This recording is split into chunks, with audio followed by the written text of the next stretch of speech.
Julio, bem-vindo a Cracks Podcast. Gracias por invitarme. Qué bueno poder platicar contigo. Nos conocemos ya hace como 15 años, yo creo. Sí. Mucho tiempo y ciertamente el camino y sobre todo tu camino ha sido nada lejos de espectacular. Y por donde quiero empezar, Julio, yo me acuerdo cuando llegué a Stanford en 2006. Tú estabas en una clase arriba de mí, tú eres clase de 2007. Y la primera vez que escuché la palabra podcast tenía que ver contigo. Y creo que estabas entrevistando en algún momento a Andy Ratcliffe. Cuéntame por qué, cómo conociste los podcasts, cómo te involucraste con ese mundo y qué es lo que buscabas. Bueno, en ese año los podcasts estaban empezando, ¿no? Creo que deberían tener como 1 o 2 años de vida y todavía no existía el iPhone, ¿no? Entonces, para escuchar un podcast tenías que bajar el audio y escucharlo en tu iPod. Entonces, por eso mucho menos personas estaban escuchando, pero yo las conocí porque tenía un amigo mío, se llamaba Matt Window, que también tenía mucho interés por podcasts. Y decimos, bueno, ¿cuál es la mejor forma de conocer cómo funciona un podcast? Es empezar nuestro propio podcast y empezar entrevistando personas que nos interesaban. Y empezamos un podcast que se llamaba iInnovate. Es como Innovate, pero con más un I, porque tú eres iPod y iMac y todo, pero es el peor nombre de una podcast o de cualquier cosa que imaginábamos.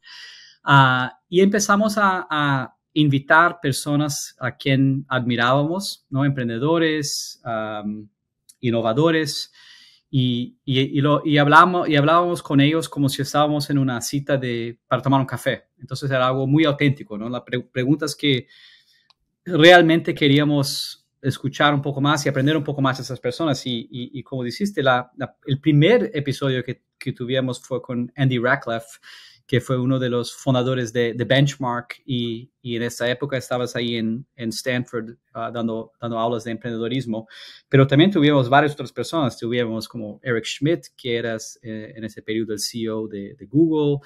Tuvimos Andy Grove de Intel y muchas otras personas. Y este podcast, curiosamente, era algo que hicimos como en nuestra casa, pero en un poco más de un año y medio, se quedó como uno de los mayores podcasts del mundo. Si buscabas emprendedorismo o innovación en iTunes, nosotros éramos la tercer mayor podcast del mundo sobre emprendedorismo y éramos como 2 alumnos ahí de Stanford.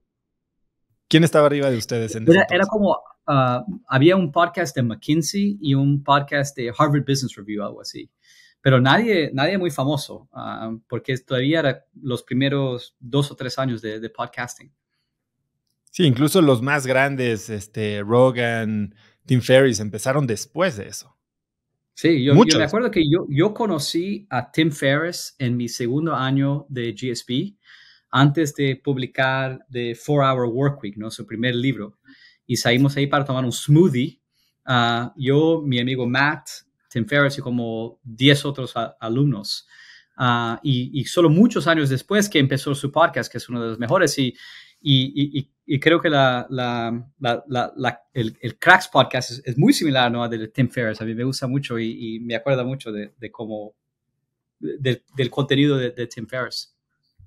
Y en ese tiempo, ¿qué es lo que buscabas? O sea, aparte de aprender de la industria de podcast, ¿y qué es lo que ganaste de tener este pretexto que, si bien en ese entonces, y sobre todo con la gente que tenía relación con la Escuela de Negocios de Stanford, pues sí tenías un poco más de acceso a todos estos nombres que después tal vez se hicieron inalcanzables?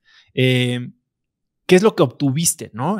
Como en una etapa en la que estás de estudiante, que se te abren muchas puertas simplemente por goodwill.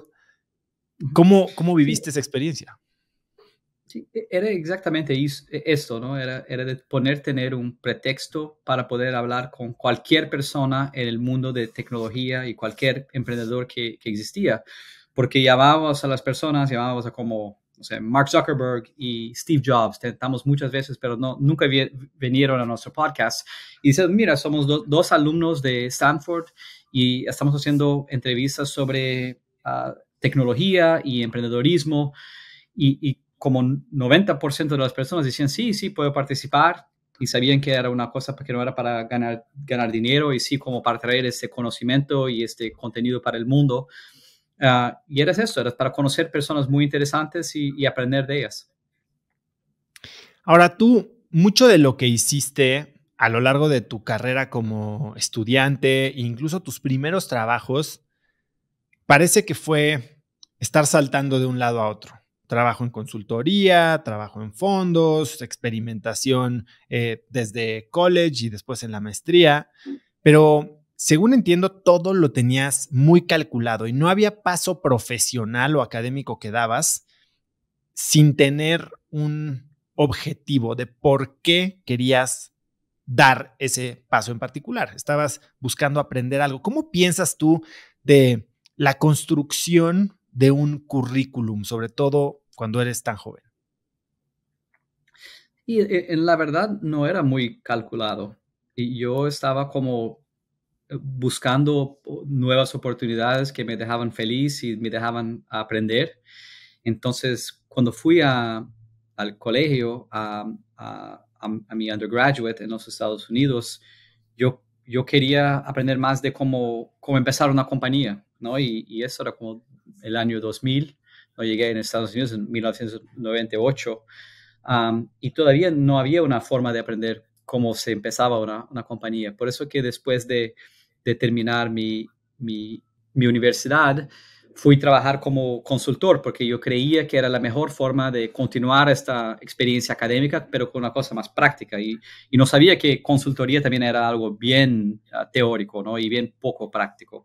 Y después la decisión de ir a Stanford era de nuevo, yo quería empezar algo, quería trabajar con tecnología y sabía que todo lo que estaba pasando en el mundo de tecnología y innovación estaba pasando ahí en Silicon Valley, ¿no? Ahí cerca de Stanford. Entonces mi decisión fue mucho de, yo me voy allá y cuando llegar en Stanford voy a conocer personas interesantes y entender mejor cómo entro en este mundo. Y siempre las cosas que yo buscaba hacer es un poco más de cómo aprendía más sobre ese mundo de tecnología y estaba como experimentando mucho para poder aprender y encontrar buenas oportunidades. Yo tuve la suerte de me quedar bien próximo después de Stanford de Andy Grove, ¿no? Que fue el CEO de Intel y fue un profesor en Stanford. Y yo hablaba con él como 2 o 3 veces por año y ahí a su casa. Y un consejo que él me dio era, él decía en inglés, go where the action is, ¿no? Vas a donde está la acción. Y una vez que está ahí, o donde las cosas están cambiando y a donde la acción está, las oportunidades van a aparecer, ¿no? Pero tienes que ir ahí. Entonces, la misma forma que yo fui a Stanford, porque ahí en Silicon Valley era donde tenía la acción y la movimentación y las cosas nuevas pasando, fue también esa mi decisión después, como 5 años después, de regresar a Brasil, porque ahí yo veía que era donde estaba la action, pero sin un plan tan formal de qué yo iba a hacer y exactamente cuál sería el currículo. En México hay una frase que dice, no me den, pónganme donde hay. Y es un poco lo Perfecto. mismo. La misma cosa. Sí. Ahora vas a Stanford, terminas la maestría, tienes un trabajo en Silicon Valley y terminas trabajando en Facebook en la etapa muy temprana. Mark nunca fue a tu podcast, pero muchos de tus amigos, incluido Matt, estaba trabajando en Facebook. ¿Cómo fue la experiencia de trabajar en Facebook cuando era una empresa tan pequeña? Bueno, era pequeña cuando la comparas con hoy día. Debería tener, imagino, 500 o 600 empleados en ese momento. Entonces, sí, pequeña, pero no era minúscula, vamos a decir. Todos todavía estaban solamente en un escritorio. Y entrabas ahí por la puerta y siempre vías a Mark ahí sentado en su mesa cuando pasaba y tenías acceso a cualquier uno de la compañía. Y fue una gran escuela, ¿no? Para mí, de ver cómo la cultura de una compañía de esa de hipercrecimiento funciona y cómo las personas están motivadas y la calidad de las personas. Y fue algo que creo que hasta hoy día me acuerdo de cómo es estar en una compañía así de hipercrecimiento y que tiene tanto éxito, ¿no? Y estuviste muy cercano a Chamath, que ha evolucionado a hacer millones de cosas, a ser algunas veces el más odiado, algunas veces el más amado del Internet, pero ciertamente se le acredita como uno de los factores de éxito en la etapa temprana de crecimiento de Facebook. ¿Qué es lo que aprendiste de él? Bueno, las personas que me trajeron a Facebook fueron un amigo mío que se llama Javier Oliván, hoy día es el COO de Facebook, y su jefe, que era el Chamath Palihapitiya. Y ellos eran las personas que eran responsables por la área de growth, ¿no? Antes de esa palabra de growth existir, eso empezó todo en Facebook. Entonces yo entré ahí en la área de growth, pero para ser el responsable por todo Brasil, ¿no? Y toda Latinoamérica. Yo era la única persona que estaba mirando Latinoamérica, pero tenía ahí una responsabilidad de hacer Facebook a crecer más rápido en Brasil. Porque estaba Orkut en ese entonces. Sí, eso era 2009, 2010, y en este momento Brasil debería tener unos 60 a 70 millones de personas usando la Internet todos los meses, y 35 millones estaban en Orkut, y Facebook tenía menos de 1 millón de personas. Entonces, Orkut era la red social dominante en Brasil. Y por eso que me contrataron era para matar Orkut, ¿no? Esa era mi misión. Y lo que aprendí ahí tanto de Javi, pero también de Chamath, era como tenía un enfoque tan grande en la misión, ¿no? Entonces, mi misión era matar Orkut. Y decían, mira, todos los meses vamos a ver cómo está creciendo Facebook y cómo está nuestra market share, ¿no? Nuestra participación aquí del mercado. Y si esos números están funcionando, no me importa qué estás haciendo. Solo quiero ver que los resultados están se concretizando, ¿no? Y fue exactamente eso que yo hice. Yo regresé a Brasil unos pocos meses después, y Facebook fue en 6 a 8 meses ahí, esos primeros meses, de 1 millón de personas para más de 10 millones de personas, y Orkut empezó a morir y empezó a caer. ¿Qué fue alguna de las acciones que tomaste? Porque me dices, no importa lo que hagas, y me suena un poco a lo que después se hizo muy famoso con Uber, ¿no? No importa lo que hagas con tal de ganar y de vencer al enemigo, sobre todo cuando el propósito está muy centrado en terminar con alguien y no necesariamente enmarcado en un contexto de construir o de hacer algo con trascendencia. ¿Qué es lo que significa acabar con Orkut y qué es lo que hiciste para lograrlo? Sí, perfecto. Y cuando yo digo que no importa lo que hagas, lo que estaban diciendo es como, no me importa si estás trabajando 100 horas por semana o estás solo se quedando ahí en la playa en Río de Janeiro.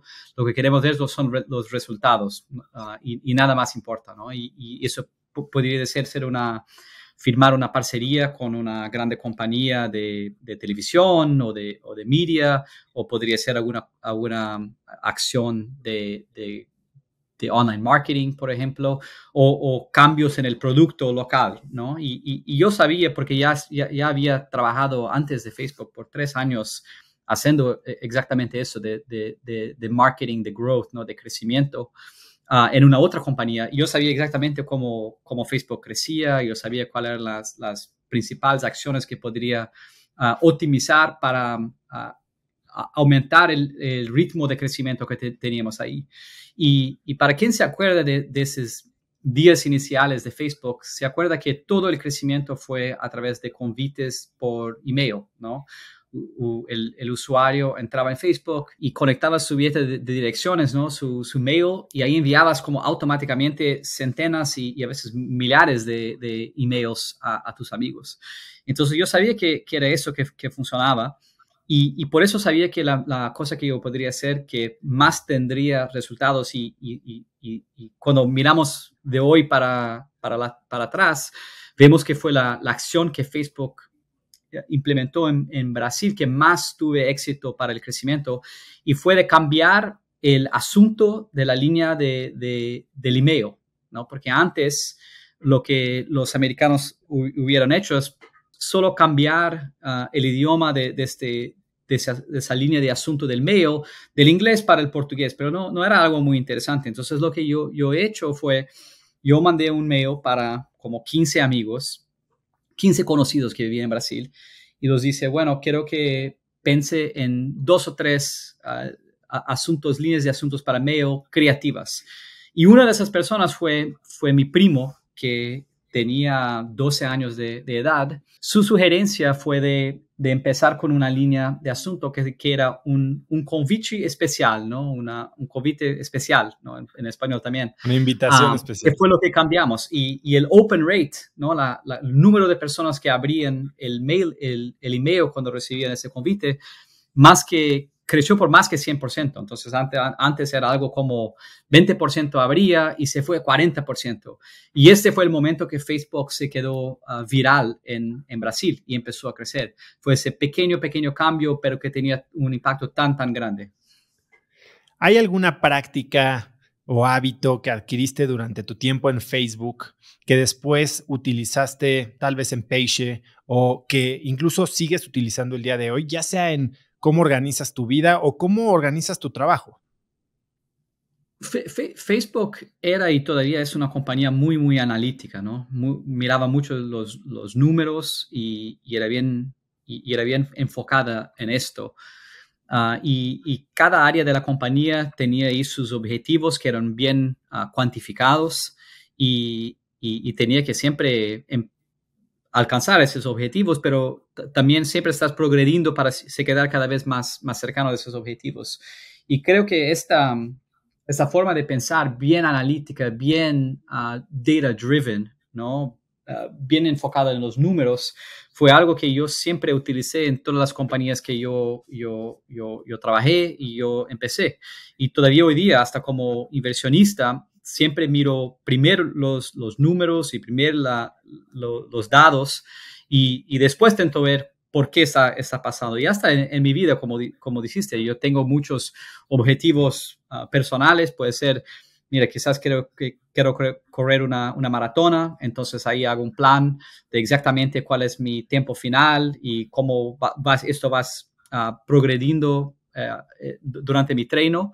O puede ser yo quiero, no sé, bajar de peso, o yo quiero poder dormir más, y todo eso es bien cuantificable, ¿no? Y puedes tener objetivos bien claros y bien numéricos que puedes siempre tener como tu enfoque, ¿no? Porque yo creo que poder ser así más cuantitativo y no solo cualitativo es una forma bien objetiva de poder avanzar y siempre estás creciendo también, no solo como profesional, pero también como persona.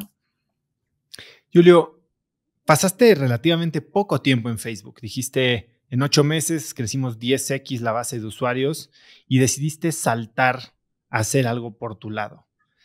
¿Por qué? ¿De dónde nace esta idea? ¿Por qué dejar este cohete para hacer algo tú solo?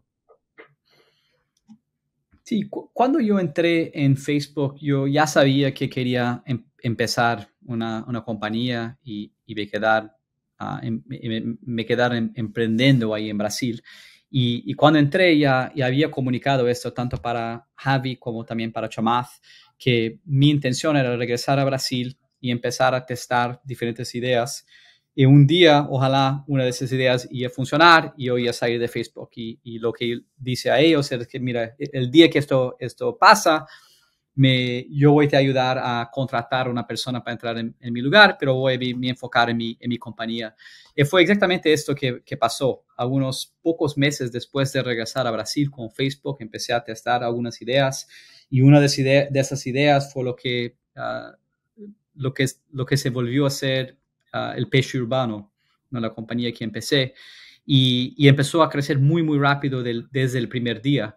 Y me quedé todavía en Facebook más unos 6 meses porque nos tardó a encontrar más una persona. Entonces, por los primeros 6 meses de Peixe Urbano, yo estaba todavía en Facebook como responsable por Facebook en todo Brasil y como CEO y fundador de una compañía que estaba creciendo muy rápido.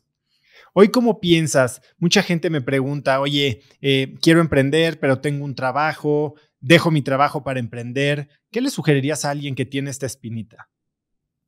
Mira, creo que para empezar a pensar y construir un producto nuevo y testarlo, no necesitas dejar su trabajo, ¿no? Puedes hacer como esos prototipos y experimentos en cuanto todavía estás trabajando, que era un poco lo que yo estaba haciendo. Yo estaba testando algunas diferentes ideas en cuanto estabas en Facebook y hasta antes de Facebook para ver qué podría funcionar, ¿no? Qué podría ser una buena compañía y algo que yo tenía muchas ganas de empezar, ¿no? Pero el día que ves que algún producto puede funcionar y tiene sí una aceptación grande de los usuarios, de los clientes, ahí sí tienes que dejar tu trabajo, ¿no? Es muy, muy difícil empezar una compañía y casi imposible hacerlo en cuanto estás todavía en otra compañía. Entonces, ¿cuál es el momento cierto de hacer este cambio de trabajo? Yo creo que es el momento que ya empezaste la compañía y sabes que esa es la idea, ese es el producto que va a funcionar y ahora tienes que dedicarse a hacerlo crecer y hacer a su compañía también crecer. Dime algo, porque ciertamente esta manera de emprender, como de hacer un análisis de arriba hacia abajo, identificar tal vez oportunidades de negocio, muy consultivo, ¿no? Muy analítico, basado en donde los datos tales macro y de tendencias te demuestran que hay una oportunidad. Es una manera de emprender comparada con vivir un problema, tal vez detectarlo dentro de tu trabajo y tener conocimiento ya particular, incluso experiencia ayudando a este cliente o tratando de resolver el problema desde otro ángulo. Hoy, ¿cómo piensas de eso? O sea, ¿cuál es la mejor manera de emprender? Esta que hiciste y si lo hiciste para Peixe, ¿qué otras ideas o qué otras áreas de oportunidades consideraste antes de aterrizar en esto que era un clon de Groupon? Yo no creo que hay una sola manera de emprender. No creo que hay una forma correcta y una que no es correcta. Hay muchas compañías que ya empezaron así como esa visión un poco más consultiva de pensar en diferentes oportunidades y escoger una y después crecer la compañía de esa forma, como también muchas compañías que era una persona que tenía un problema personal o profesional y después empezó una compañía como una solución para este problema, ¿no? En mi caso, yo había escogido una área de oportunidad que a mí me gustaba mucho personalmente. Creo que es importante a ti te gustar la compañía y el producto, ¿no? Así una cosa que no te gusta, no tienes mucho interés, no es algo que vas a querer estar a frente por los próximos 10 años o más, ¿no? Tiene que ser algo que realmente te gusta.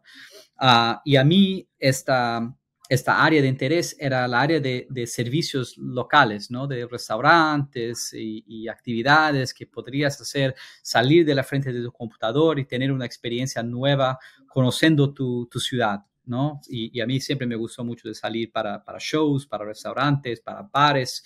Y por eso estaba buscando diferentes soluciones que ayudaban a las personas a conocer lo que había de mejor en sus ciudades y dar algún tipo de incentivo, alguna forma de poder empezar a tener esa experiencia afuera, ¿no? Y no adelante del computador. Entonces, las primeras cosas que intenté hacer eran como sitios con contenido que decían de nuevos restaurantes o nuevos shows, o donde las personas podrían leer sobre esto y después tener experiencias nuevas. Intenté hacer también un sitio de hacer reservas para cenar y para restaurantes. Pero ahí cuando conocí este modelo de Daily Deals que Groupon había empezado, me di cuenta que era como la mejor forma de hacer esto, ¿no? Porque no solo estás mostrando nuevas experiencias en la ciudad que las personas quizás no conocían, pero también dando un gran incentivo a través del descuento para salir y tener una experiencia en el mundo físico con sus amigos y su familia. Y por eso me gustó mucho. Y claro que había un negocio también muy, muy rentable y que crecía muy, muy rápido. Y fue esa forma que fue un poco de descubierta alrededor de un tema que me interesaba, que llegué a esa conclusión que copiar este modelo de negocio y ese producto que tenía mucho éxito con Groupon aquí en Latinoamérica era la mejor forma de hacer esto. Copiar un modelo extranjero, ¿se traduce? ¿No se traduce? ¿Garantiza el éxito? Nada garante el éxito, ¿no? Pero si ves a mi propia experiencia en Facebook, Mark no fue la persona que inventó las redes sociales, ¿no? Había MySpace antes de eso, antes de MySpace había Friendster, en Brasil había Orkut. Entonces, no creo que es necesario ser la primera persona que tiene una idea para ser la que crea el mejor producto, ¿no? Y fue justamente eso que yo pensaba cuando pensaba en Groupon, ¿no? Pensaba que Groupon fue quien inventó este modelo de los cupones, pero que eso puede ser un primer capítulo de un libro con muchas otras experiencias. Y fue lo que construimos, ¿no? Empezamos con este negocio de descuentos. Después lanzamos un negocio de delivery, ¿no? De entregas y pedidos, como hoy día tienes Rappi, tienes iFood y muchos otros. Después tuvimos un otro business que era de reservas de restaurantes y también teníamos un business de contenido local. Entonces siempre pensábamos cuál es el problema que queremos solucionar y el problema que queremos solucionar es dar nuevas oportunidades al cliente de conocer lo que hay de mejor en su ciudad. Y los descuentos fue el primer paso, pero después de eso tuvimos varias otras cosas que hicimos. Y yo me acuerdo en el inicio de Peixe Urbano, yo tuve una cita con dos inversionistas angels, ¿no? Uno era el Mickey Malka y el otro era Wences Casares, que habían ya tenido mucho éxito aquí en Latinoamérica. Yo estaba hablando con ellos para ser inversionistas y después investiron. Y yo me acuerdo que Mickey me preguntó cuál es una compañía que admiras, que tienes mucha admiración. Y yo dice Mercado Libre. Y dice, ¿por qué? Y dice, porque empezaron como un clone copiando el modelo de eBay, ¿no? De auctions. Pero hoy día es una compañía mucho más que eBay, ¿no? Tiene pagos, tiene un modelo como Amazon y varias otras cosas. Entonces, yo siempre admiré y todavía admiro a Marcos Galperín y esta forma de empezar una compañía quizás copiando o se inspirando por un modelo que ya funciona en otro lugar del mundo, pero después tener una evolución de esta compañía y ese producto para hacer algo que está solucionando un problema local en Latinoamérica. Cuando empezaste, tenías como socio a Mike Krieger. ¿Quién es Mike Krieger y por qué dejó de ser tu socio? Sí, la primera persona que me ayudó a montar el prototipo, la primera versión de Peixe Urbano, hiciste todo el design y colocaste todo el sitio en la internet. Fue un otro brasileño que también vivía en San Francisco ahí en 2009, 2010, que fue cuando empezamos la compañía, y era ese brasileño Mike Krieger, que se quedó muy amigo mío porque también estudiaba en Stanford, pero haciendo su graduación todavía. Y yo lo conocí y él empezó Peixe Urbano conmigo. Se quedó ahí, no sé, 2 o 3 meses solo y después decidió se quedar a vivir en los Estados Unidos. Y unos 6 o 7 meses después, yo descubrí que Mike Krieger había lanzado un nuevo sitio y ese sitio fue Instagram. ¿No? Mike Krieger y Kevin Systrom fueron los dos fundadores de Instagram. Kevin fue el CEO y Mike fue el CTO. Y creo que el resto ya es historia, ¿no? Al inicio, bueno, dejas Facebook y empiezas a tener un crecimiento muy rápido. Y en ese momento también venía la ola de clones liderada por Rocket Internet, de los hermanos Samware. Y entiendo que tuviste algún acercamiento con ellos. Sí, nuestros mayores competidores fueron Groupon, ¿no? Aquí en Brasil y también en los otros países de Latinoamérica donde operábamos. Y quien estaba adelante de esa expansión internacional de Groupon eran los hermanos Samware, ¿no? ¿Y quién son los hermanos Samware? Son 3 alemanes que tuvieron mucho éxito copiando diferentes modelos de negocio ahí en Europa y después vendiendo esas compañías para la compañía que habían copiado. Entonces, su primer gran éxito fue copiando eBay y vendieron esa compañía para eBay y después tuvieron otro gran éxito copiando Groupon y Groupon los compró ahí creo que en el inicio de 2010. y los colocó a frente, adelante de la expansión internacional de Groupon por todo el mundo, ¿no? Afuera de los Estados Unidos. Y Brasil siempre fue un país muy grande, muy importante para Groupon. Y por eso los hermanos Samwer llegaron ahí como un mes o 2 meses después que habíamos empezado. Y todavía me acuerdo que un día llegó ahí un correo electrónico para mí, eran las 2:30 de la mañana, casi 3:30 de la mañana, casi 3 de la mañana, yo estaba trabajando muy, muy tarde, y llegó un email de Oliver Samwer, y había así como para Julio at Peixe Urbano, Julio C at Peixe Urbano, Julio V at Peixe Urbano, como todas las posibles combinaciones de mail para mí, estaba ahí y decía algo así como: mi nombre es Oliver Samwer y estamos empezando el Groupon aquí en Brasil y vamos, no me acuerdo exactamente lo que decía, pero era algo como si ya vamos a matar en menos de 2 meses. Quiero hablar con usted. Ahí yo envié un correo a Oliver y digo: ok, bien, ¿no? Me llamas. Y ahí mi teléfono tocó 5 minutos después, esto a las 3 de la mañana en Brasil. Y Oliver me dice: mira, estamos empezando aquí en Brasil la próxima semana y tú puedes juntar a nosotros y compramos tu compañía y tú puedes quedar ahí como el Managing Director, ¿no? Como CEO de Groupon Brasil, o vamos a matar en poco tiempo. Ahí yo llamé a algunos de nuestros inversionistas ángeles, nuestros angel investors. Uno de ellos era Chamath y el otro era Reid Hoffman. Y le llamé y le digo un poco de esa historia de Samwers, y lo que me dijeron: bueno, vamos así a hacerlos gastar el máximo de tiempo ahí analizando y discutiendo para entrar en Brasil como bien más tarde, ¿no? Y hicimos eso por unos 3 o 4 semanas, no empezaron en Brasil. En el final yo envié un correo que decía algo así como: bueno, somos aquí una compañía, tenemos grandes inversionistas, ya estamos creciendo. Y en el final escribí, me acuerdo, en el email en alemán, algo que decía así como: see you in Brazil, ¿no? Como nos vemos en Brasil, como empezando ahí para ir a la guerra contra ellos. Y lo que hicieron es que Oliver Samwer se quedó muy, muy, muy, muy, muy motivado de intentar matar a Peixe después de esto. Y se quedó un competidor muy, muy fuerte ahí los próximos años que estábamos en Brasil y después en todo Latinoamérica. ¿No estuviste tentado a vender? No. Cuando estábamos empezando, no teníamos como objetivo vender la compañía, ¿no? Nuestro objetivo como emprendedores era de construir la mayor compañía de tecnología en Latinoamérica.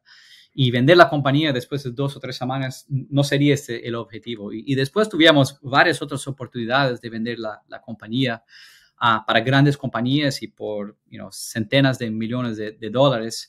Y siempre decíamos no estábamos interesados en vender porque no habíamos empezado la compañía para ganar dinero. No que no queríamos ganar dinero, pero esa no era nuestra misión. Nuestra misión era construir la mayor compañía independiente de tecnología en Latinoamérica. Y hasta tuvimos llegado en este objetivo, no íbamos a parar. Y esa primer conversa o primer charla con Oliver no fue nada diferente de los otros años. Yo tuve una experiencia un poco diferente. En 2009, yo regresé después de que perdí mi trabajo en Nueva York, después del MBA, regresé a México y empecé una startup. Pero en paralelo me junté con otro de tus amigos, con Arturo Nanes, classmate tuyo, y dijimos: a Julio le está yendo increíble copiando Groupon en Brasil, vamos a empezar algo en México y se lo vendemos a Julio. Y empezamos una compañía que se llamaba Voz Urbano. Y literal, el plan era sí hacer un flip rápido para vendértela a ti. A las pocas semanas llegó Groupon a México. Y cuando nos dimos cuenta, nosotros teníamos, no sé, $30,000 de fondeo, nada, ¿no? O sea, no estaba Reid Hoffman, ni Chamath, ni nadie de ese calibre en nuestro cap table. Pero empieza Groupon a regalar vales de 100 pesos en cada esquina, y en ese momento sí dijimos: estamos fritos y tenemos la opción de cerrar y regresar la mitad del dinero que nos queda a nuestros inversionistas, o literal nada más prolongar la muerte. Y como nuestro White Knight brasilero no iba a llegar a tiempo, tuvimos que cerrar. Es muy interesante esto porque otra parte de la historia de los Samwares que no conté es que cuando empezaron en Brasil, no empezaron como Groupon Brasil, empezaron como Club Urbano. Entonces también fue muy cómico que estaban copiando la compañía que los había copiado, ¿no? Y mostraba un poco de cómo ya teníamos éxito y cómo nuestra marca ya era conocida en Brasil, mismo como 1 o 2 meses después de empezar, que el propio Groupon de afuera nos copió. Y quizás si ustedes habían empezado en México un año después, podríamos ter comprado, porque llegamos en México un año después de haber empezado la compañía y creo que fue el único país donde no compramos una operación local. Empezamos de nada ahí en México, pero todos los otros países, Argentina, Chile, etcétera, habíamos comprado una o a veces 2 compañías locales para ya empezar con alguna operación y un equipo. Creo que en Argentina también compraste a uno de mis classmates. Sí, Diego Sternberg. A Diego, claro, a Diego. Sí, pero no me acuerdo si compramos la operación de Diego. Creo que no, sí, compramos una compañía que Diego había empezado ahí en Argentina. Y después Diego se quedó un buen amigo y buen aliado y nos apoyó mucho ahí los próximos años en Argentina. En este proceso de crecer Peixe Urbano, en 2 años llegas a 1,000 empleados, en 2 años llegas a $100 millones de revenue, 6 países, 4 rondas de inversión. ¿Cuál fue la evaluación máxima que tuvo Peixe Urbano? Fue $730 millones. Esto antes de existir el termo de unicornio, ¿no? Entonces no éramos unicornio, pero todavía no existía ese concepto de unicornio. Cuéntame, ¿qué aprendes de levantar 4 rondas de capital de los mejores en el mundo a esa velocidad en el viejo oeste, ¿no? Porque ciertamente Latinoamérica era el viejo oeste. Lo que para nosotros funcionó mejor era siempre estar enfocado en el negocio, ¿no? Y como yo dije antes de lo que aprendí en Facebook, ¿no? De pensar mucho en los datos y los resultados y siempre estar buscando llegar en esos objetivos. Fue algo que funcionó muy bien en Peixe Urbano, ¿no? Siempre tuvimos algunos objetivos cuantitativos de crecimiento y de ingresos y todo más. Y sabíamos que si estábamos alcanzando esos objetivos, la parte de traer nuevos inversionistas sería fácil, ¿no? Es muy difícil traer nuevos inversionistas si no tienes los resultados. Pero como nosotros teníamos, yo me acuerdo que estábamos en $25 millones de ingresos en 6 meses, ¿no? Son muchas pocas empresas que consiguen hacer esto. Y después, como usted dice, teníamos más de $100 millones de ingresos en un poco menos de 2 años. Entonces, sabíamos que con ese tipo de crecimiento, la parte de traer inversionistas y tener buenos termos y tener buenos socios sería mucho más fácil. Pero si solo estaba enfocado y dedicando tiempo a esa parte de fundraising, ¿no? de traer inversionistas, quizás no tenía los mismos resultados en la compañía. Al principio hablabas de que cuando estabas en Facebook y veías el crecimiento de Peixe, veías una empresa que crecía y que era muy rentable. ¿En qué momento cambia esa ecuación? ¿En Peixe estás preguntando? Sí, ¿en qué momento cambia el concepto de rentabilidad? Porque, bueno, estás creciendo, estás vendiendo $100 millones, pero no es una empresa rentable. Y la falta de rentabilidad hace que hasta todo el sentimiento y el momento de la compañía cambie por completo. ¿Cómo se dio este downturn, vamos a decirle? Sí, fue un momento bien difícil y que todavía creo que nadie en el mundo sabe exactamente lo que pasó.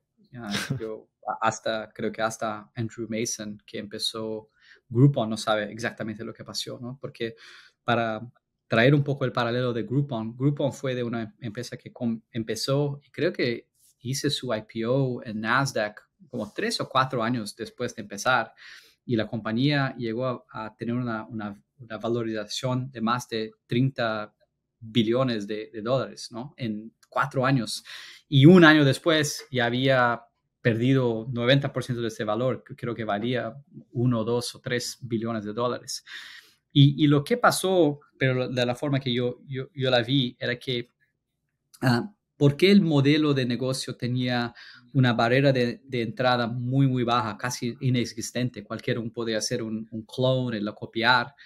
Esto ha hecho que había muchos competidores en cada ciudad, y muchos de los competidores más chiquitos empezaron a destruir un poco el modelo y la reputación de los sitios de descuentos.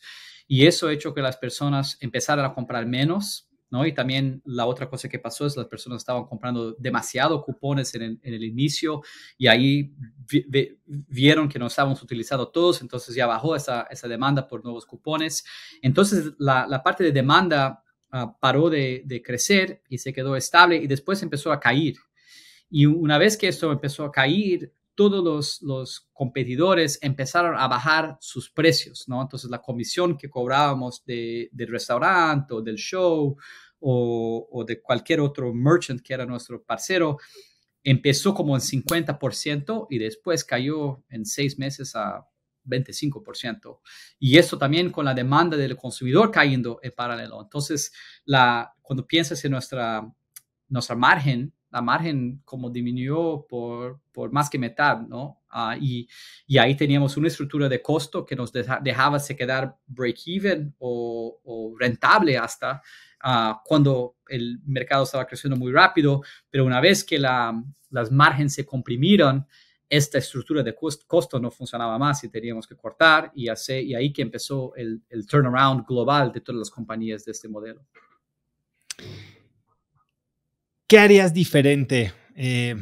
Tal vez no del lado operativo, pero sí del lado de cómo pensabas en fundraising. ¿Crees que habiendo hecho algo diferente, tal vez crees que buscando la rentabilidad antes hubieras podido sobrevivir? Yo no creo que... Yo ya hablé con muchos de mis inversionistas y consejeros ahí de este periodo. Ya hablamos después de todo para ver qué podríamos haber hecho diferente para poder tener una diferente compañía o quizás un resultado diferente. Pero nuestra conclusión siempre fue que todo pasó tan rápido que no creo que teníamos tiempo de hacer otra cosa, porque cuando imaginas, debería ter diversificado, ¿no? Empezado otras líneas de negocio. Acuérdate que antes de tener ese turnaround teníamos 4 otras líneas. Tenemos un business de delivery, uno de contenido, una de reservas. Hicimos esto, ¿no? Y entonces fue un crecimiento tan rápido, después una queda tan rápida que no creo que teníamos tanto tiempo para cambiar y hacer un pivot para algún otro modelo.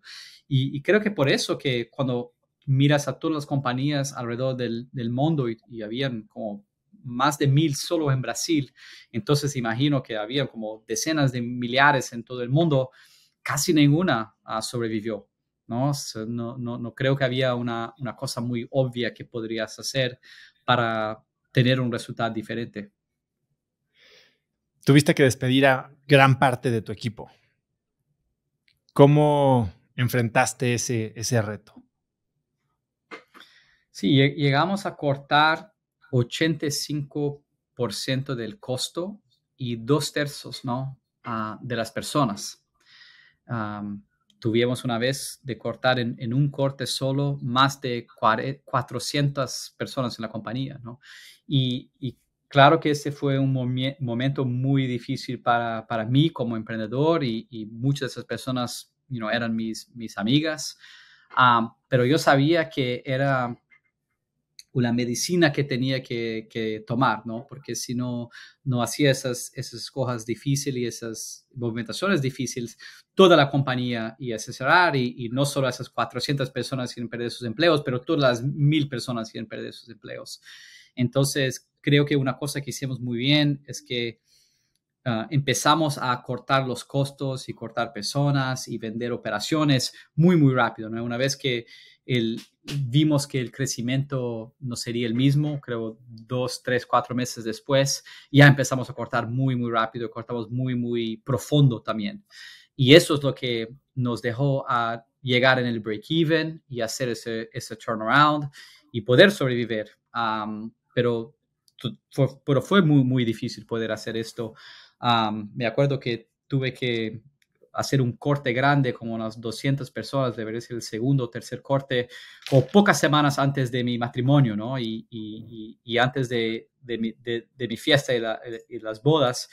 Y en mi matrimonio, en mi bodas, debería haber como algunas decenas de personas que trabajaban conmigo y que yo había cortado pocas semanas atrás. Entonces, fue una experiencia bien, bien difícil, pero una experiencia que era muy necesaria para poder salvar la compañía y todas las otras personas que se quedaron ahí.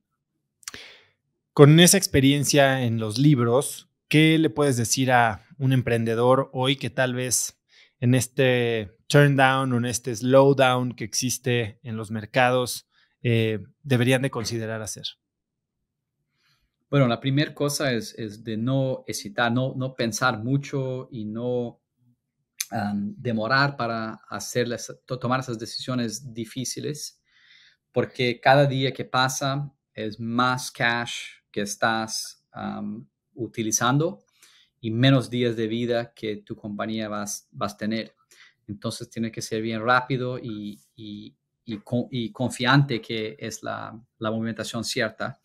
La segunda cosa que yo diría es que después de hacer todos sus cálculos de cuántas personas necesitas cortar y cuántos costos necesitas cortar, que corte el doble de ese número, que siempre tenemos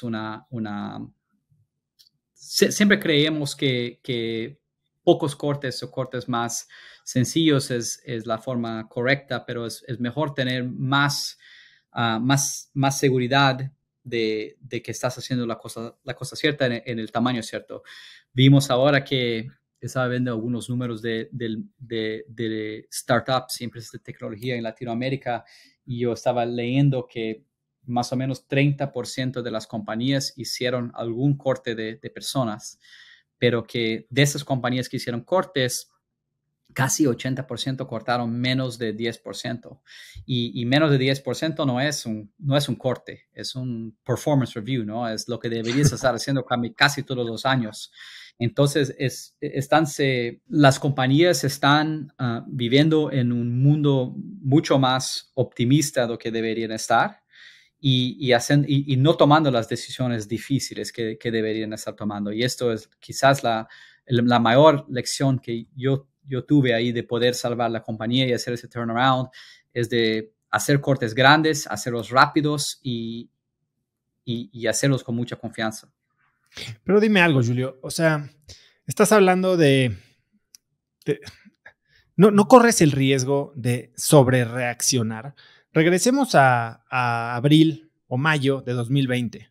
Empieza COVID, todos los mercados se van en picada, todo el mundo cree que va a ser una recesión gigantesca y vienen 3 años de bull market y de una fiesta de fondeo increíbles. ¿No crees que si hubieras hecho cortes tan profundos que incluso lastiman la capacidad de una empresa para crecer y aprovechar oportunidades, puedes estar cortándole las alas a tu empresa? ¿Cómo juzgar? Sí, creo que siempre hay este riesgo de sobre reaccionar, pero lo que diría es que si cometes un error y sobre reaccionas, siempre le puedo cambiar después, ¿no? Siempre le puedo contratar más personas. Pero si haces el error opuesto y subreaccionas, no tienes una segunda chance, ¿no? Tu compañía va a terminar el cash y va a cerrar la compañía. Entonces yo creo que es muy, muy mejor tener ese riesgo de sobre reaccionar y cortar más de lo que deberías y después tener una oportunidad de corregir este error, lo que hacer el opuesto. Porque si haces el opuesto, no tienes una segunda chance. ¿Cómo vives después de ser ahora sí que el poster boy de Brasil, portada de todas las revistas? O sea, hubo un tiempo que eras la persona literal más famosa de Brasil. ¿Cómo se vive? Y perdóname que use este término, pero para ilustrarlo, como esta caída de gracia. No cómo se vive hacia afuera, cómo se vive hacia adentro. Sí, creo que en este periodo, en primer lugar, no tenía tiempo para pensar de qué estaba pasando y qué las personas iban a decir o qué iban a pensar. Pero entonces no era una prioridad mía pensar en esto y es algo que no creo que pensé por mucho tiempo, para ser bien sincero. Estaba muy, muy enfocado en hacer esos cortes y ese turnaround de la compañía, ¿no? Pero creo que la otra cosa que también me ayudó mucho es que cuando teníamos mucho éxito, nunca fuimos una compañía, y yo creo que yo nunca fui un emprendedor que hablaba como si hacemos la mejor compañía, yo soy el mejor CEO.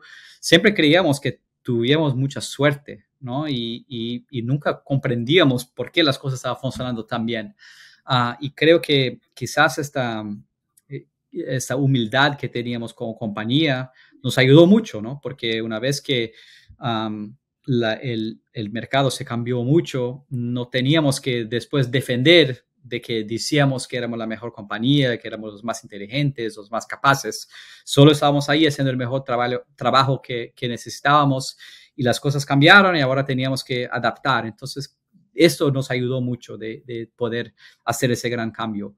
Pero para mí creo que fue mucho más difícil hacer los cortes y hacer ese turnaround del lado de tener que cortar personas que eran mis amigas y que habían contribuido mucho a la compañía, y mucho menos por la parte personal de mi psicología y de cómo las personas iban me mirar, vamos a decir. Nunca fue un issue el ego, entonces. Nunca fue un issue para mí, tanto que creo que esto me ayudó mucho a poder hacer esas decisiones bien difíciles y muy rápidas, en quizás pensar un poco, ¿qué van a pensar las personas ahí en todo el mundo? Era un instinto muy fuerte de sobrevivencia y no de sobrevivencia de ego. ¿Hubo algún error que tus inversionistas, no un error, pero alguna actitud que hayan adoptado tus inversionistas, tus miembros del consejo, que sientas que haya sido perjudicial para ti o para la empresa en esos momentos que hoy como inversionista, de lo que vamos a hablar un poco más adelante, recuerdas y quieres evitar? Creo que el mayor error que cometemos como compañía fue de hacer la expansión para el resto de Latinoamérica. Creo que deberíamos habernos quedado solo en Brasil, porque Brasil era un mercado muy, muy grande y todavía había mucha competencia ahí.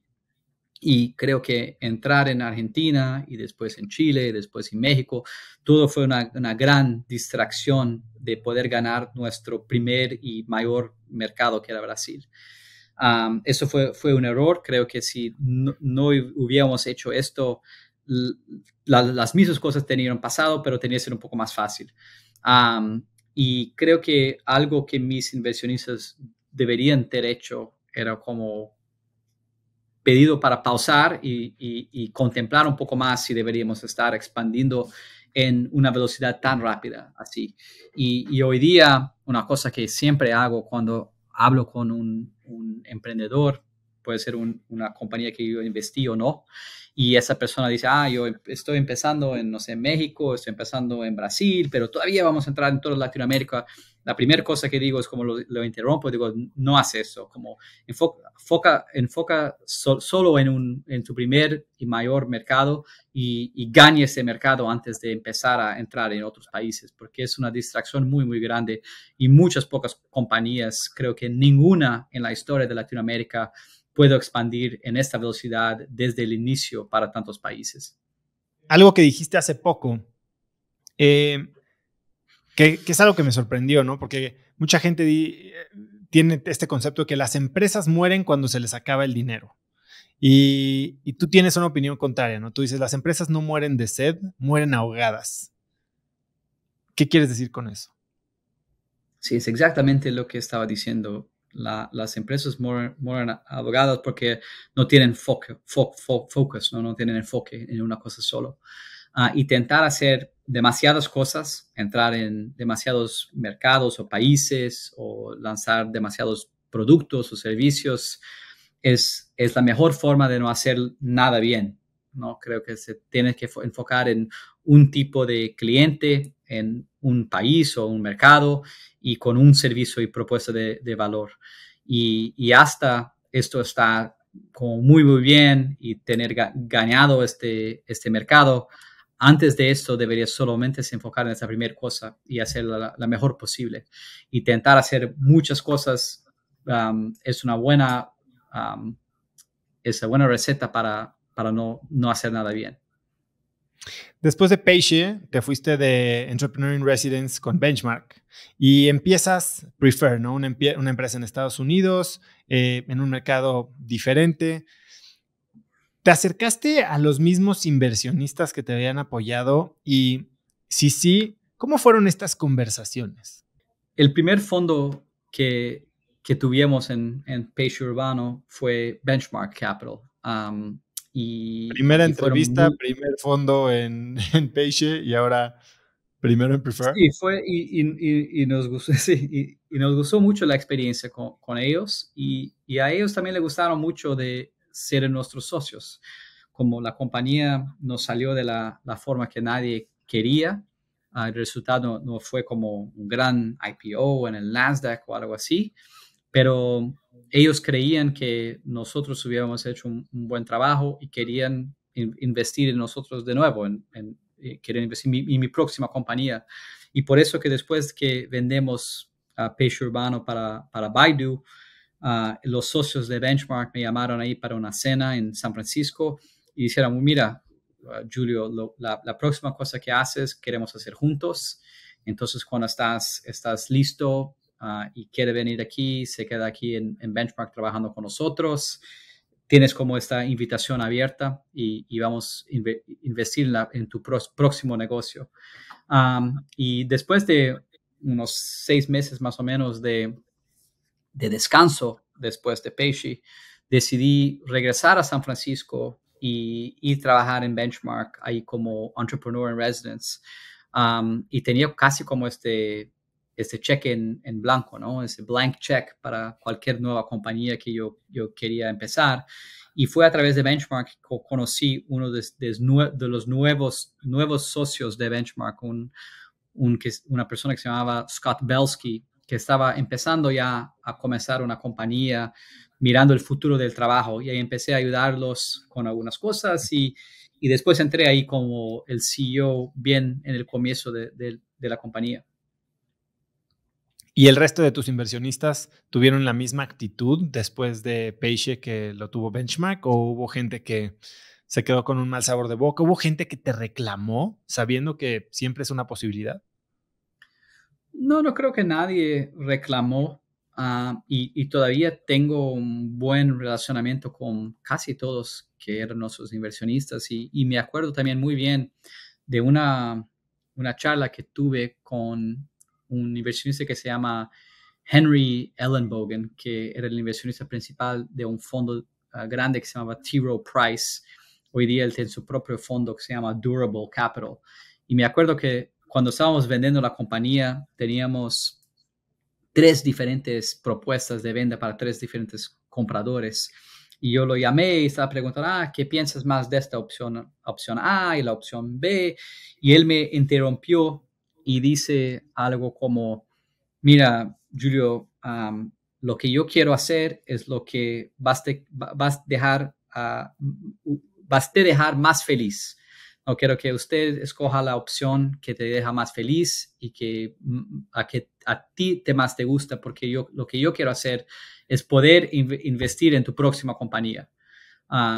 Entonces también era una otra persona que creo que las cosas no terminaron como todos querían, pero mismo así creían que hubiéramos hecho un buen trabajo ahí y querían ser nuestros socios en el futuro y creo que todavía teníamos ahí puertas abiertas a poder trabajar con ellos, con los de General Atlantic, también todavía tengo un excelente relacionamiento y de Tiger también, que era un otro gran inversionista que teníamos.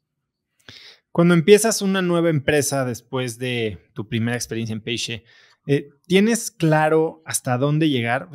Creo que uno de los riesgos grandes como emprendedor es no saber cuando algo no está funcionando y perseguirlo y ser víctima de una empresa zombie. Tú después de 3 años decides cerrar las puertas de Prefer. ¿Cómo fue esa lógica? ¿Ya tenías claras las métricas que querías alcanzar o fue una cosa de simplemente no funcionó? Porque creo que como emprendedores a veces pecamos de ser optimistas y de creer que si esta teoría o esta hipótesis no se cumplió, siempre existe la hipótesis tangencial que podemos perseguir y siempre hay una puerta más que podemos abrir. ¿En qué momento debemos de aceptar y vamos a llamar la derrota? Sí, y creo que mi experiencia en Page Urbano y antes de eso en Facebook fue muy, muy valiosa de poder saber cómo es el éxito, ¿no? Yo sabía lo que era, que los americanos dicen el product market fit, ¿no? Como algo que realmente está funcionando bien, de verdad, y es algo que sientes, ¿no? Es como bien, bien claro cuando tienes esto. Y yo lo vi en Facebook y después lo vi de nuevo en Page Urbano. Y las dos otras personas que estaban ahí en el Board of Directors, en el Consejo Administrativo conmigo, en Prefer, eran este socio de Benchmark, Scott Belsky, que había empezado la mayor marketplace, la mayor comunidad de designers en el mundo, que se llama Behance. Y él sabía muy bien también lo que es Product Market Fit. Y la tercera persona era Garrett Camp, que empezó Uber. Entonces, nosotros tres sabíamos muy, muy bien que no teníamos Product Market Fit, porque todos sabíamos, ya habíamos vivido eso muy, muy cerca de cómo era tener Product Market Fit. Entonces, en Prefer, pivotamos mucho la compañía, tentamos muchas cosas así, en muchas horas cerrábamos la compañía o el producto y lanzábamos otra cosa de nuevo y pasamos por ese tipo de tentativa y error unas 5 o 6 veces ahí en esos 3 años. Y en el final sabíamos que lo que teníamos no era algo que realmente funcionaba y realmente tenía mucha demanda de los consumidores. Y por eso sabíamos que no había otra opción si no fuera cerrar la compañía o tener alguna gran nueva idea de que iba a solucionar eso todo que no habíamos solucionado todavía. Y fue entonces que, o sea, ¿cómo pensaste en este paso? Que parece que para mucha gente es el paso natural, ¿no? Emprendedor con experiencia y yo creo que en experiencia se puede medir el éxito, no necesariamente en dinero en el banco o resultados per se. Eh, Parece que la transición natural es a ser inversionista. ¿Cómo tomas esta decisión? Para mí la decisión de me enfocar en ser inversionista fue algo muy, muy personal, ¿no? Yo ya venía haciendo inversiones como investidor Angel Investor a más de 10 años. Y había investido en más de 200 compañías y me gustaba mucho conocer nuevos emprendedores y conocer nuevas ideas y ayudarlos siempre que posible. Entonces era algo que me gustaba, yo creía que yo era bueno de eso, tenía buenos resultados financieros. Y yo vi eso yo vi esto como una forma de salir de la cancha. No quería más ser jugador, pero quería ser como un entrenador. No quería todavía estar dentro del equipo, que el equipo de emprendedorismo, pero no más en la cancha.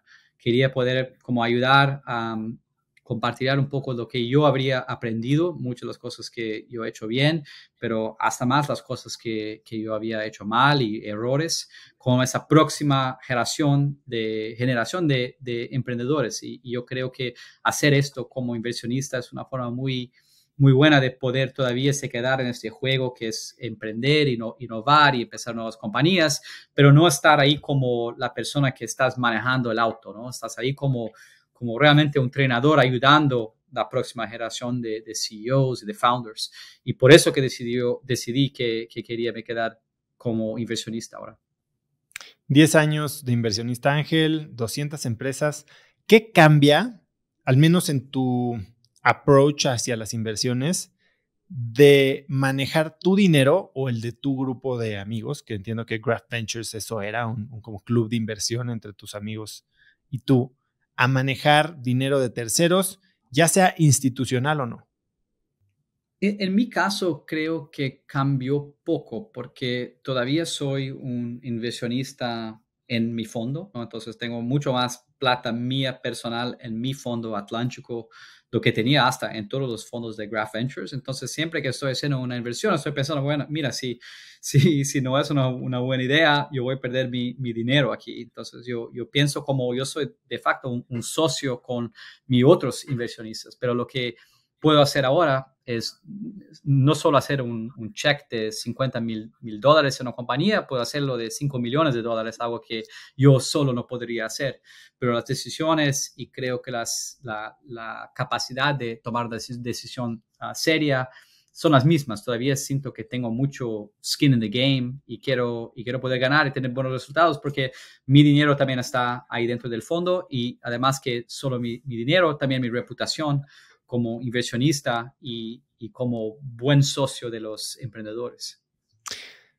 Te lo pregunto porque, a ver, tú sabes que yo acabo de hacer un poco esta transición de emprendedor y en paralelo inversionista con un fondo bastante chico, pero que está con la lógica un poco siguiendo lo que tú acabas de comentar. Pero yo que venía haciendo algunas inversiones ángeles antes, comparo mi experiencia invirtiendo mi dinero con la que tengo ahora invirtiendo el dinero de terceros y creo que soy más riguroso en una tesis manejando dinero de terceros porque sé que el éxito tiene que ver exclusivamente con retornos financieros que con todo lo más romántico que puede ser inversionista ángel. A veces te enamoras de un proyecto, de un emprendedor, o crees que puede ser un retorno de 2 o 3x, no necesariamente de 50x, pero es suficiente para que te quieras involucrar con el proyecto. Y creo que cuando lo estás haciendo a manera profesional tienes que ser mucho más rígido en buscar el resultado que no solo tú quieres para ti a nivel personal, sino quieres a nivel ya institucional en blanco y negro para tus inversionistas. Es así como pienso yo. ¿Te sucedió algo similar a ti? Creo que cuando buscas traer capital y dinero de inversionistas, tienes que prometer una estrategia, ¿no? Y después que has vendido esa estrategia, tienes que ejecutar esta estrategia. Y si es solo su plata, no tienes que explicar o justificar a nadie lo que estás haciendo y por qué estás haciendo. Ahora no, ahora yo ya digo que voy a investir en compañías en Latinoamérica, que son después de tener product market fit y que queremos tener algún perfil de retornos. Entonces tengo que hacer eso, no puedo ahora hacer una inversión en una compañía en Singapur, ¿no? Porque no es mi estrategia. Uno puede hacer una compañía de seed stage o de growth stage, porque también no es mi estrategia. Entonces eso de cierta forma me das mucho más enfoque en lo que tengo que hacer, porque es lo que yo había prometido como estrategia. Entonces, sí, es verdad, tengo mucho más límites de cosas que voy a hacer, pero eso es mucho más porque yo vendí una cosa y ahora tengo que entregar esa cosa, ¿no? Ahora tienes dos estrategias. Empezaste como ángel inversionista con Graph, empezaste Canary y después Atlántico. ¿Cuáles son las dos estrategias diferentes? ¿Por qué tener dos fondos dentro de la misma casa? ¿Cómo piensas en el ciclo de inversión de una empresa? Sí, yo empecé Canary con más 4 socios hace 5 años. Y Canary, la estrategia de Canary es de hacer investimientos en seed stage, ¿no? Queremos ser el primer cheque de una compañía, primer cheque institucional que una compañía estás trayendo para adentro. Investimos en toda Latinoamérica. Somos el mayor fondo de seed stage en toda Latinoamérica. Empezamos solo con Brasil, pero hoy día tenemos casi como 20% de nuestro portafolio afuera de Brasil. Y cuando yo decidí me enfocar solo en ser inversionista, yo quería hacer algo en compañías un poco mayores, ¿no? Creo que compañías de seed stage a veces son 2 personas con un PowerPoint, ¿no? O a veces son una compañía muy, muy pequeña que todavía estás buscando tener este product market fit. Y yo creía que yo sería un entrenador, ¿no? Un coach mejor para compañías que estaban en ese momento de crecer, ¿no? De crecimiento. Compañías que tenían ahí sus 20 empleados se iban a 200 o 2000, ¿no? Y por eso quería investir más en que se dice early stage, ¿no? Serie A, quizás un poco de serie B.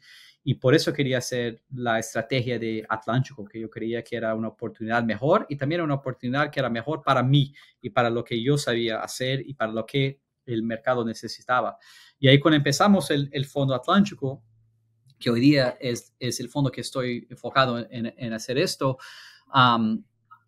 decidimos hacerlo en la misma casa, como dijiste, ¿no? Porque hay mucha sinergia de poder tener no solo un fondo de seed, pero también un otro fondo que puede ser una próxima ronda o poder más capital y ayudar más a las compañías de la portafolio, como también corregir errores que quizás hicimos en el seed stage. Y tenemos ahora una segunda oportunidad de poder entrar en grandes compañías que quizás no entramos en el seed stage. Y por así veríamos una estrategia con mucha sinergia con la estrategia de seed. Cuando estás pensando en ayudar a una empresa desde el lado del emprendedor, del inversionista, hablas que es algo que sabes hacer mejor, ¿no? La fase de crecimiento, que tal vez la fase de arranque o en la que te sientes más cómodo, más útil. De la misma manera, ¿piensas diferente en el tipo de emprendedores o las cualidades que deben de tener los emprendedores que se fondean, digamos, por Canary que por Atlántico? No creo. Creo que las calidades de los emprendedores que buscamos son muy similares, ¿no? Cuando yo estoy conociendo a alguien, un emprendedor, quiero conocer a alguien que tiene una visión muy clara de lo que están empezando y a dónde quiere estar en muchos años, ¿no? Entonces tiene que tener una visión como grande que es una compañía interesante y tiene que poder comunicar muy bien esa visión para poder traer otras personas para el equipo, traer clientes, traer otros inversionistas. Entonces, la primera cosa es esta cosa de la visión de que estás construyendo y por qué esto importa y por qué el mundo necesita esto ahora, ¿no? Y después de esto, queremos buscar una persona que puede hacer esto una realidad, ¿no? Puede ejecutar esta visión. Y ahí ya, cuando entramos en Atlántico, en el Serie A, ya tenemos un histórico de la compañía, ¿no? De métricas, de ingresos, de otros resultados que podemos analizar de forma muy fría, ¿no? De forma muy cuantitativa, si la compañía o si el emprendedor o si el equipo estás atingiendo esos objetivos que tenía y está llegando cada vez más cerca de realizar esa visión y tornarla en una realidad. Así como entiendes cuál es el rol de un inversionista en etapa de crecimiento, ahora sí que como pregunta personal, ¿cuál crees que es el rol de un inversionista más en la etapa de gestación o en la etapa más temprana, ya sea seed, pre-seed, como donde invierte Canary? ¿Qué diferencia de rol tiene que tener un inversionista dependiendo de la etapa de la empresa? Sí, en esta etapa bien inicial, a donde todavía estás diseñando un producto, un servicio y buscando algo que los clientes lo quieren, hay mucha arte en esto, ¿no? Hay mucha arte, muy magia, ¿no? Así de cómo puedes, ese proceso muy creativo. Y yo no creo que es algo que un inversionista pueda ayudar mucho. Creo que eso sí tiene que venir del emprendedor, esta creación y esa innovación. Y el inversionista está ahí más para apoyarlo, quizás en traer otras personas para el equipo, en quizás otras partes más estructurales del negocio, pero no esa parte creativa, y que esa parte creativa es la más importante cuando estás saliendo de un plan de negocio y creando la primer versión de una compañía. Entonces el inversionista casi es un advisor o es alguien que está ahí en tu equipo, pero no puede ayudarlo a encontrar esa solución por la primera vez. Y en cuanto a red flags, ¿cómo piensas en esto a través de las diferentes etapas? Cuando están invirtiendo, por ejemplo, con Canary, ¿hay alguna lista de focos rojos que si se da uno de ellos es un deal breaker absoluto? O al menos que te dé un indicio de que no va por ahí. Una cosa que hacemos mucho es hablamos mucho con otras personas que ya trabajando con el emprendedor, ¿no? Queremos hacer esas referencias pasadas para saber cómo es esa persona, cómo trabajar en su equipo, como jefe o como empleado en una otra compañía. Entonces creo que muchas de las red flags vienen cuando personas con quien has trabajado no dicen las mejores cosas sobre la experiencia de trabajar con el emprendedor. Pero otras cosas que también miramos es alguien que quizás no tiene una visión de mucho largo plazo, ¿no? Que no está construyendo una compañía para se quedar una compañía grande e independiente y que no estás pensando en eso para sus próximos 10 o más años de vida, ¿no? Alguien que quiere empezar algo por un año para después vender para alguien, porque estos tipos de salidas y ventas no son las mejores para venture capital, ¿no? Entonces no es algo que es cierto o errado, pero es algo que no es nuestro modelo. Queremos buscar a alguien que tiene esa visión muy grande y quieres estar ahí por mucho tiempo para tornar a una realidad. Y en términos de estrategia de salida para fondos seed, pre-seed, entiendo que hay muchos fondos que o son no forzados, pero invitados a bajarse del cap table y vender sus acciones en una serie como en las que entra Atlántico, ¿no? Serie A, Serie B, Serie C. Y otros que y pueden tomar ese dinero e incluso tener un muy buen retorno versus quedarse al súper largo plazo esperando un IPO, ¿no? No sé si, por ejemplo, en Peixe, ángeles que entraron pudieron haberse salido en una serie B, tener un gran retorno y después evitarse la conclusión de la historia. ¿Cómo piensan ustedes en ese ciclo de salidas, de inversión versus salida? Sí, nosotros estamos haciendo una inversión para nos quedar hasta el fin, ¿no? Entonces queremos hacer inversiones de compañías que van a hacer IPO y van a quedar grandes compañías independientes y queremos ser socios de ellas hasta este momento y después distribuir esos ganos para nuestros inversionistas y para ellos poder continuar como socios de esas compañías por mucho más tiempo para la frente. Entonces no buscamos hacer una salida más temprana. Puede ser hasta una salida buena, pero queremos nos quedar hasta el final. Y es algo que se aplica tanto para las inversiones de seed stage como también de serie A y serie B que hacemos en Atlántico. Si vendemos más temprano, debe ser porque sabemos algo de que no está tan bien en la compañía o quizás vendemos una parte muy pequeña, no sé, 10%, 20% de la posición, quizás para alguna gestión interna de liquidez o algo así, pero no es porque es nuestra estrategia. La estrategia es de quedar hasta el fin. Y tienen una estrategia, sobre todo en Atlántico, de mantener el fondo de un cierto tamaño. Ahora que se ponen de moda los mega funds, ustedes han elegido proactivamente en quedarse debajo de $100 millones. Explícame el razonamiento detrás de eso. Sí, siempre queremos tener un fondo de acerca de $100 millones, puede ser un poco más, un poco menos, pero siempre por ahí, porque nuestro objetivo como fondo es de crear el mejor fondo de venture capital de Latinoamérica y uno de los mejores del mundo. Y esto lo definimos de forma muy clara y de forma muy cuantitativa, que es tener el fondo con el mejor retorno, nuestro capital. Entonces pensamos cuál es el múltiplo de retorno que vamos a regresar a nuestros inversionistas y queremos ser el número 1 de la región. Y para poder hacer esto, es casi imposible hacerlo con un fondo muy grande. Es mucho más fácil hacerlo con un fondo de $100 millones do que uno de 200 y do que un 300 y imposible hacerlo con $500 millones, ¿no? Y por eso nos inspiramos. ¿Por qué lo crees así? ¿Por qué lo crees así? Porque eso es la estadística histórica de todos los fondos. Fondos menores tienen retornos mucho superiores a los fondos grandes. Y la otra cosa, imagina que tienes un fondo de, no sé, $1 billón.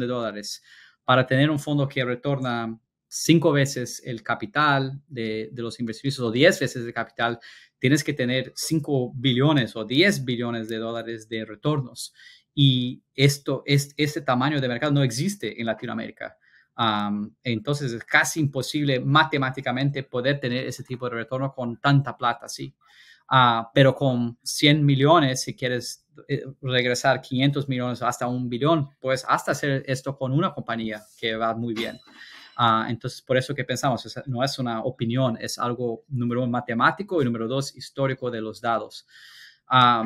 Y es algo que aprendí y como me inspiré ahí de ese tiempo que pasé en Benchmark, ¿no? Benchmark es uno de los mejores fondos de la historia de Venture Capital en el mundo y siempre tuve un límite de tamaño de fondo, más o menos 400 millones de dólares, y debe tener demanda para un fondo de 10 billones de dólares, pero nunca hicieron esto, ¿no? Creo que hablamos un poco de Andy Rachleff, ¿no? Que fue la primera persona que entrevistamos en nuestro podcast. Y Andy Rachleff, después de que yo me formé de Stanford, se quedó como un gran amigo y un gran mentor mío hasta hoy día. Es un gran inversionista en nuestro fondo y hablo con él como una vez a cada 3 meses sobre inversiones de Venture Capital. Y él siempre dice algo que me acuerdo que es la ganancia es el mayor enemigo de los retornos, ¿no? Entonces, cuando piensas, quiero tener un fondo mayor, quiero tener más plata, ese es la mayor empecillo de poder tener grandes retornos y ser el mejor del business, ¿no? Entonces, ya definimos muy claramente adentro que queremos ser el mejor del business. Y para ser el mejor del business es imposible también haciendo esto con un fondo demasiado grande. Para alguien que quiere aprender más de venture, de todos estos términos, ¿hay algún recurso que recomiendas? ¿Algún libro que recomiendas? ¿Algún podcast? Sí, el mejor libro de Venture Capital que yo ya he leído se llama The Power Law, de Sebastian Mallaby. Se salió ahora hace pocos meses y es muy bueno. Es una historia muy completa de Venture Capital y también habla de la estrategia de los mejores fondos del mundo y de toda la historia. Hay otro que me gusta mucho que se llama Venture Deals, que es también un poquito más técnico para el fundador que quiere entender cómo se van dando las fases, ¿no? Y los diferentes términos. Sí, y mencionaste podcasts, también hay unos buenos podcasts de Venture Capital, hay una que se llama Acquired, que también tiene algunos episodios de algunos grandes fondos de Venture Capital, y hay una otra que se llama Invest Like the Best, que también hacen muchas entrevistas con grandes inversionistas y muchos de ellos son de Venture Capital. Y otro que me gusta también es 20VC de Harry Stebbings, que hace poco me escribió un Harry Stebbings por Instagram y estaba yo muy emocionado y después me di cuenta que estaba a punto de perder todo mi dinero en un scam. Por suerte lo agarré a tiempo. Julio, como parte de los esfuerzos de educación, de generación de valor y de creación de network en América Latina, ustedes todos los años publican la Latin America Digital Report. Cuéntame de dónde sale esta iniciativa, cuál es el trabajo que se lleva y qué contiene este documento. Sí, esta publicación es algo que siempre hicimos en el fondo, es hacer mucha pesquisa, ¿no? Mucho research y mucho análisis de datos para comprender mejor el mercado y diferentes tendencias, diferentes modelos de negocio. Y ya hacíamos esto internamente para nosotros, para aprender y nos quedar mejores inversionistas. Y hace 2 años decidimos, hace 3 años, la primera vez fue en 2020 y este año va a ser la tercera edición del report. Decidimos juntar muchos de los mejores análisis y cosas que habíamos aprendido ahí en nuestra pesquisa y publicarlas para el mundo, para poder conocer mejor lo que está pasando en tecnología en Latinoamérica, porque lo que veíamos era que muchos inversionistas de los Estados Unidos o de Europa no conocían lo que estábamos haciendo aquí en la región. Y ahí creíamos que podríamos hacer un poco de ese trabajo, compartiendo un poco más de datos e informaciones de la región y educar el mundo del tamaño de la oportunidad que teníamos aquí en nuestra región. Y hacer eso de una forma muy, muy centrada en datos, ¿no? Muy cuantitativa. Ahí en ese report, el año pasado teníamos como 200 páginas con casi 400 gráficos y análisis diferentes, y poder hacer eso de forma muy objetiva y muy cuantitativa, que es lo que a nosotros nos gusta hacer. El próximo reporte sale el 20 de septiembre de 2022. Sí, este año. Que supongo que tienes alguna idea de lo que incluirá el reporte. ¿Cuál crees que son cuáles crees que son los takeaways o las tendencias clave que estamos viendo para empezar 2023 las oportunidades de negocio en América Latina? Bueno, este año dedicamos mucho tiempo y análisis al mercado, ¿no? Como todos saben, el mercado pasó ahí a más de 10 años de crecimiento, ¿no? De tamaño de compañías y tamaño de fondos y montantes de inversiones. Y ahora ese año ha caído mucho. Entonces, analizamos mucho lo que está pasando con el financiamiento de venture capital y las compañías que las compañías están haciendo. Entonces, esto quizás fue una de las partes más interesantes. Entonces, preguntando a los emprendedores cómo se sienten de los próximos años, qué están haciendo para poder tener más capital, para poder sobrevivir, y también viendo cómo está la actividad de los fondos, ¿no? En qué mercados todavía están investiendo, en cuáles no están. Entonces, ese análisis más de venture capital creo que fue muy interesante este año. Y después escogemos más 3 temas que a nosotros nos interesaban. Una era de Web3 y cripto en Latinoamérica, y hablando un poco de cómo qué está pasando aquí en la región de Web3, y hablando un poco de las mayores compañías y tendencias, fue bien interesante. Hablamos un poco de SaaS, ¿no? De software y software verticales, ¿no? Como softwares que están enfocados en un sector específico, intentando resolver algún gran problema, y cómo eso está creciendo mucho, especialmente para pequeñas y medias compañías. Y la última cosa que entramos era un poco más en la gestión de pagos y dentro de FinTech. Hablamos mucho de infraestructura de FinTech, ¿no? Esas compañías que ayudan a nuevas FinTechs a tener más éxito y crecer más rápido, pero también el tema de pagos y pagos instantáneos, que es algo muy grande en Brasil con Pix, ¿no? Que es el sistema de pagos instantáneos. Creo que en México tuvieron la experiencia de Cody, que no fue bien sucedida, pero hablamos mucho de eso, de diferentes iniciativas de la región de pagos y cómo eso está cambiando y cuál puede ser el gran impacto en startups y en fintechs en el futuro. Esas son las áreas en las que tienen interés, y si te volteara un poquito la pregunta y regresara a lo que decías al principio, ¿dónde está la acción? Yo no creo que es mi responsabilidad como inversionista de definir cuál va a ser el futuro, ¿no? Mi responsabilidad es me quedar de puertas abiertas para la nueva generación de emprendedores llegaran a mi oficina y me contaran cuál es su visión del futuro, y después yo tengo que entrar ahí y apoyarlos a tornar esta visión en una realidad. Entonces no estoy aquí para decir, mira, el futuro es X o Y, pero sí estar aquí para identificar a esas personas que tienen una versión muy buena del futuro. Entonces, por eso somos un fondo que es un fondo generalista.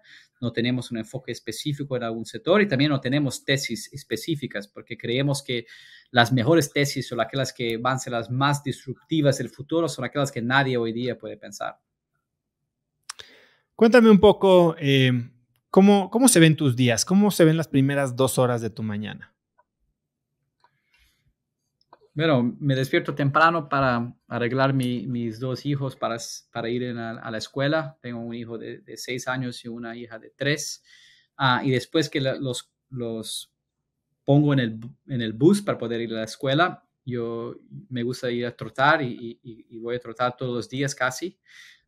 Y vivo en Río de Janeiro, y voy a trotar ahí por la playa, y puedo pensar un poco en lo que voy a tener en mi día, a veces escuchar un audiobook o un podcast, pero es como un momento solo para mí de pensar lo que está pasando y qué tengo por adelante de mí en el día.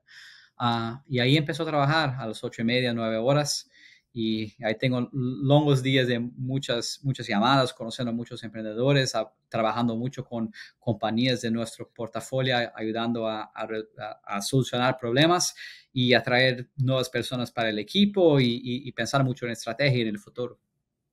¿Y cómo se ven las últimas 2 horas de tu día? A mí me gusta de leer. Entonces, cuando estoy terminando el día, intento parar de trabajar quizás 1 hora o 2 horas antes de dormir. A veces no consigo hacer esto porque trabajo un poco demasiado, Y ahí intento leer, no sé, por una hora más o menos antes de poder dormir, y intento leer diferentes libros, diferentes reports y cosas así que me ayudan a siempre estar aprendiendo y sabiendo lo que hay de nuevo. ¿Qué es lo que estás leyendo ahora? He leído un libro que se llama The Infinite Machine, que es sobre Ethereum. Ya lo había oído mencionado, no lo he leído. Julio, hablábamos de en qué red social eres más activo y me mencionabas que de lejos es Twitter, ¿no? ¿A quién hay que seguir en Twitter? Bueno, yo soy más activo en Twitter como alguien que lee mucho Twitter, pero posto hasta bien poco en Twitter. Posto muy poco en otras redes sociales. Estamos hablando de Instagram, que hoy día no la uso. Facebook también no la uso mucho tiempo. Pero Twitter me gusta mucho para leer, y me gusta leer muchas personas que hablan de tecnología y emprendedorismo. Me gusta mucho lo que Bill Gurley, que es un ex socio de Benchmark, habla. Es un buen comentarista de Twitter. Hasta me gusta mucho ese podcast que se llama All In, que como estaba hablando antes de Chamath Chamath. y Calacanis, ¿no? Sí, de Chamath y Jason Calacanis y otros ahí postan, y también me gusta mucho lo que ellos ponen ahí en Twitter. Chamath siempre tuve una cuenta de Twitter muy activa y con mucho, no solo información, pero también entretenimiento. ¿Y qué es lo que más te emociona o el proyecto al que más le estás dedicando atención en estos próximos 12 meses? Bueno, ahora tengo un proyecto ahí, no de 12 meses, pero sí un proyecto de 12 años, el mínimo, que es esta construcción de Atlántico, ¿no? Y hoy día estoy 100% enfocado en este proyecto y construir esta compañía, construir esta marca, ayudar a nuestro portafolio. Y es un proyecto de muy largo plazo, ¿no? Que no es algo que hacemos en un año o en 2 años, pero sí en una generación de investidores y emprendedores. Y esto pasa por traer las mejores personas para nuestro equipo y entrenarlas. Entonces tenemos un equipo pequeño de 4 personas, pero que yo dedico mucho tiempo en entrenarlos y trabajar juntos de todos ahí, y de poder siempre estar ayudando a las compañías en nuestro portafolio. Y estás levantando un segundo fondo, sigue siendo el primer fondo de Atlántico. ¿En qué etapa están? Sí, todavía estamos investiendo el primer fondo. El primer fondo empezamos a investir a casi 3 años atrás, y debe ser un fondo que va a durar 3 años, ¿no? En un momento que la gran parte de los fondos estaban durando 1 año, ¿no? Pero nosotros somos muy selectivos, ¿no? Conocemos muchas compañías, pero investimos en pocas, ¿no? En los últimos 2 años y medio investimos en una nueva compañía a cada dos meses, ¿no? Y si pega los mayores fondos de venture capital aquí en Latinoamérica, estaban invirtiendo en una compañía nueva a cada 2 semanas. Entonces también muestra cómo intentamos ser bien más selectivos y escoger bien las compañías, porque tenemos un portafolio bien más chiquito y más concentrado. Tenemos hoy día 15 compañías en nuestro portafolio, porque queremos que cuando esos fundadores nos llaman y quieren hablar con nosotros, y lo pueden hacer 24 horas al día, 7 días por semana, y siempre van a poder hablar con uno de los socios aquí, y vamos a estar ahí disponibles para ayudarlos. Y creo que el primer fondo vamos a terminar de hacer las nuevas inversiones hasta el fin de este año, y por eso ya estamos montando el segundo fondo que debemos empezar a investir luego, después que terminamos el primero. O sea, estás en etapa de fondeo para el fondo 2. Sí, estamos en la etapa de fondeo para el fondo 2 y debemos empezar a investir el fondo 2 hasta el fin del año. ¿Y crees que el fondo 2 va a tener el mismo enfoque geográfico, 80% Brasil, 20% ex-Brasil, o piensas hacerlo un poquito más uniforme a lo largo de toda Latinoamérica? Sí, hoy día nuestro fondo es 70% Brasil, 30% Latinoamérica ex-Brasil. y creemos que siempre debemos nos quedar ahí con 70 a 80% más o menos en Brasil. Brasil es más o menos 60% de la región, 50-60. Entonces no estamos tan diferentes de lo que es la distribución de inversionistas en la región, pero ya que tenemos una ventaja muy, muy grande en Brasil, en nuestro home turf, por eso creo que siempre vamos a tener un poco más de peso aquí en Brasil. Y después enfocando en compañías en otros países en Latinoamérica, principalmente esas compañías que quieren entrar en Brasil. Porque imagina si es una compañía en México, nosotros quizás no somos los mejores socios para usted, para ayudarlos a ganar a México. Pero si es una compañía que estás empezando en México y un día tienes ganas de entrar en Brasil, nosotros vamos a ser los mejores socios, ¿no? No solo para te ayudar en México, que sí podemos ayudar, pero somos por mucho los mejores para poder ayudarlo a entrar en Brasil. Sí, la verdad es que del tiempo que llevamos colaborando juntos ya desde el lado profesional, que he conocido a varios miembros de tu equipo, me parece que es un equipo de primera, tanto en Canary como en Atlántico, y ojalá y se puedan hacer muchas más cosas juntos, aprovechando pues, estos dos enfoques, ¿no? Julio, antes de cerrar, si pudieras escribir un mensaje en el cielo para que millones de personas lo vieran, ¿qué diría? Yo diría, no hable, lo haga. No se queda solo hablando de qué vas a hacer y teniendo sueños de qué vas a hacer, pero sale de la frente de tu computador y vas a hacer lo que quieres hacer, ¿no? Así de ejecutar, ¿no? Tener tener esa capacidad de poner algo de pie y ejecutar algo, montar algo, construir algo que tiene un impacto muy grande en la vida de muchas personas es el más importante, lo que se le quedar solo en una oficina, soñando lo que puede ser el futuro, ¿no? Julio, la verdad es que ha sido increíble platicar contigo. Tengo muchos años queriendo tener esta conversación y gracias por hacer el esfuerzo en hablar en español, que bueno, no es tu primera lengua y decías que no te iba a salir tan bien y creo que es mejor tu español que el mío. Como dirían en Brasil, o sea, un cracky.